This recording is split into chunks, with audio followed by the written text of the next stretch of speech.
Hello friends, आज मैं आपके लिए लाया हूँ बहुत ही बेहतरीन टॉपिक घनमूल यानी क्यूब रूट। तो super solution group of study में सभी का स्वागत है। जिन लोगों ने अभी तक हमारे चैनल को सब्सक्राइब ना किया हो, प्लीज़ उन्हें हमारे इस चैनल को आप सब्सक्राइब कर लीजिएगा, बेल आइकन को दबाना मत भूलिएगा और शेयर भी करिएगा। तो आते हैं, आज हम बात करते हैं घनमूल पर। घनमूल का ऐसा सुपर ट्रिक बताऊंगा कि आप देख करके बता देंगे कि ये इस संख्या का घन है। तो सबसे पहले आपको पता होना चाहिए कि घनमूल होता क्या है। देखिए, घनमूल को डिनोट कैसे करते हैं।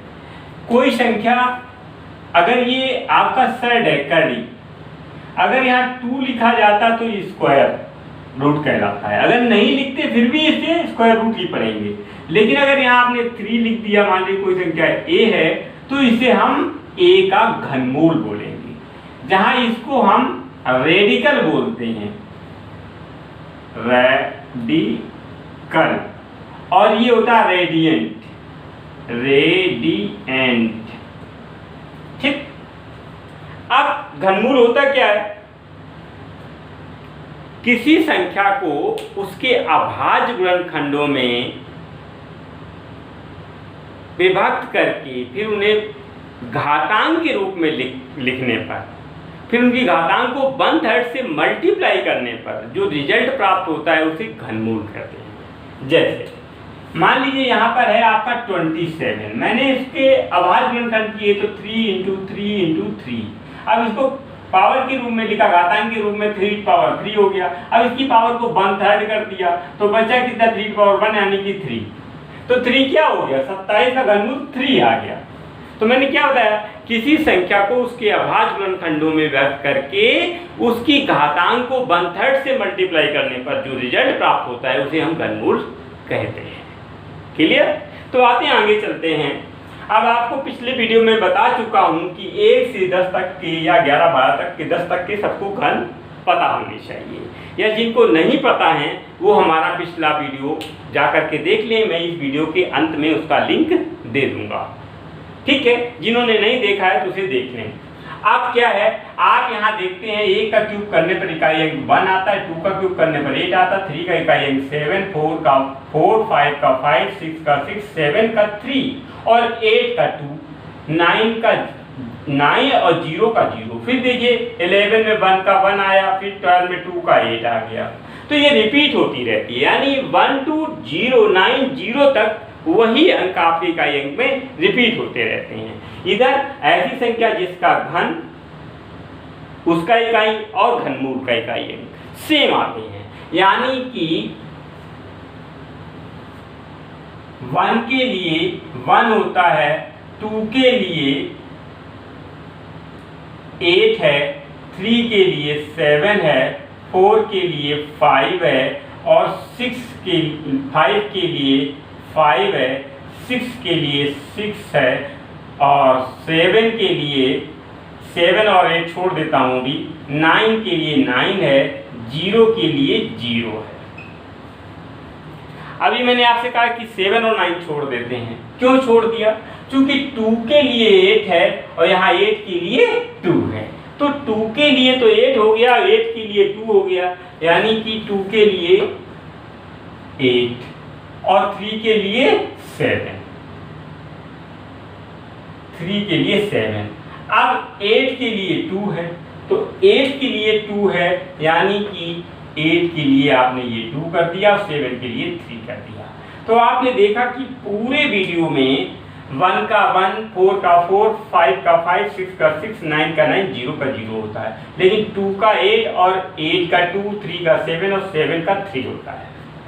बस यही चीज मुझे लर्न करनी है और हमारा शॉर्टकट तैयार।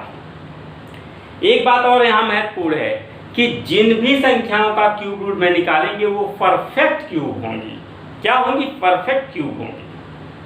जैसे आप परफेक्ट स्क्वायर का स्क्वायर रूट निकालते थे, सेम। और अच्छी बात यह है कि एग्जाम में परफेक्ट क्यूब ही पूछे जाते हैं या परफेक्ट क्यूब ही कैलकुलेशन में बीच में फंसते हैं। वही आते हैं, उन्हीं को आपको करना आना चाहिए। यदि ऐसा नहीं है तो वो पूछते हैं कि संख्या में किसका मल्टीप्लाई किया जाए कि परफेक्ट क्यूब बन जाए, या किससे डिवीजन करें इसका परफेक्ट क्यूब बन जाए। तो देखिए, किसी भी रैंडम नंबर को ले लेते हैं और 3 बार मल्टीप्लाई करते हैं तो जो रिजल्ट आएगा वो परफेक्ट क्यूब का होगा। फिर मैं उसको आपको बताऊंगा कि क्यूब रूट कैसे उसका निकाला जाता है। मान लीजिए मैं संख्या ले ली 23 × 23, तो रिजल्ट आपका आया 12,167। तो रिजल्ट क्या आया आपका 12,167 में मैंने राइट साइड से 3 अंकों में इकाई अंक 7 देखा, 7 के लिए 3 है तो मैंने यहाँ 3 लिख दिया। अब जैसे स्क्वायर में 2 अंक छोड़ते थे राइट से, यहाँ पर 3 अंक छोड़ देंगे, ये राउंड कर दिए, बचा कितना 12। 12 में किसका क्यूब रूट निकल सकता है? 12 में 8 का 2 होता है और 27 का 3 होता है। 27 का 3 होता है, 8 का 2 होता है। जैसे यहाँ पर 27 का 3 निकाला, उसी तरह 8 का 2 निकलेगा। तो इसमें 27 तो निकल नहीं सकता, 8 का 2 निकलेगा, तो 2 मैंने कहाँ लिख दिया यहाँ पर, यही आपका आंसर हो गया। तो है ना कमाल की भी। चलिए आइए एक दूसरा लेते हैं। मान लीजिए कोई संख्या आपकी रैंडमली कोई भी चूज की ली कर लीजिए। मान लीजिए मैंने संख्या कोई चूज कर ली 42 मल्टीप्लाई 42। तो ये हुआ 3 बार मल्टीप्लाई 42 का किया तो 74,088 आया।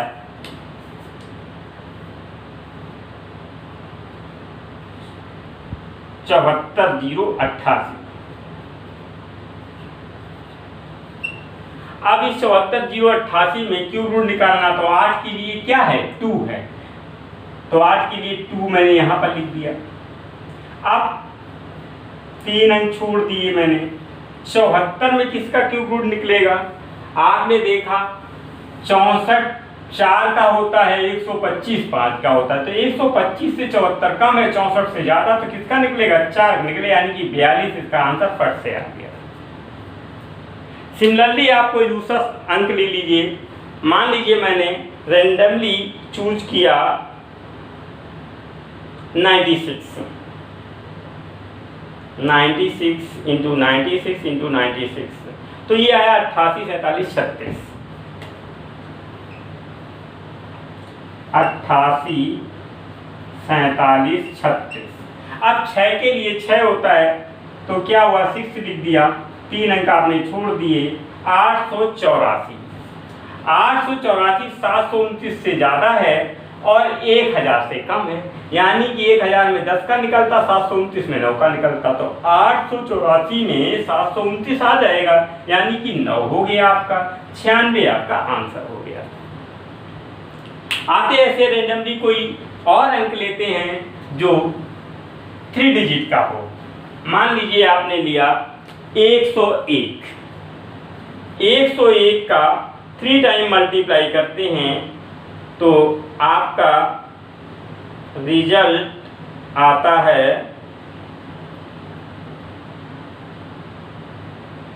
10, 30, 30, 1।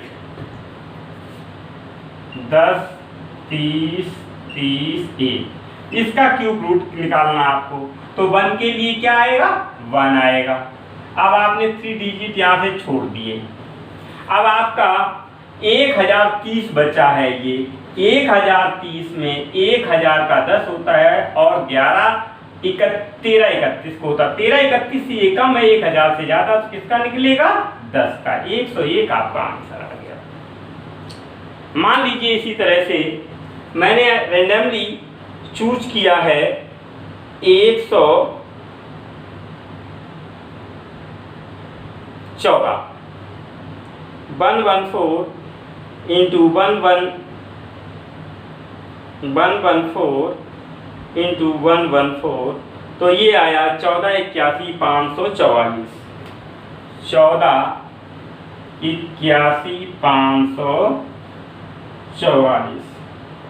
1481,544।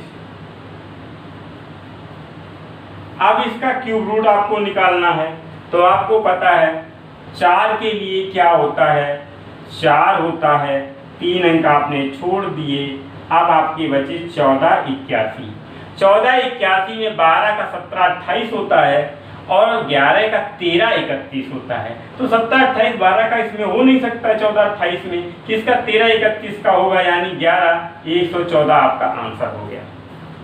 तो है ना कमाल की भी, देख के अब आप बता सकते हैं कि ये क्यूब रूट किसका है।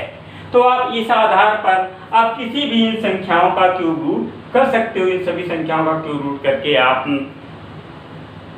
कमेंट बॉक्स में आंसर दीजिएगा। कहीं कोई समस्या होगी तो मैं आपको रिप्लाई दूंगा। तो आज आपका ये टॉपिक मैं आशा करता हूँ कि आपको समझ में आ गया होगा। तो आप बने रहिए सुपर सॉल्यूशन के साथ में।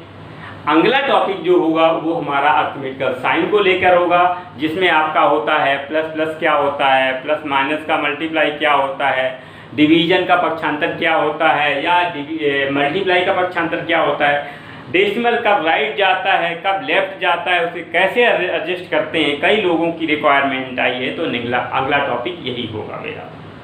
तो प्लीज़ जिन्होंने अभी तक सब्सक्राइब ना किया हो, प्लीज़ फिर से एक बार मैं बोलता हूँ सब्सक्राइब कर लीजिए और बेल आइकन को दबाना ना भूलें। धन्यवाद।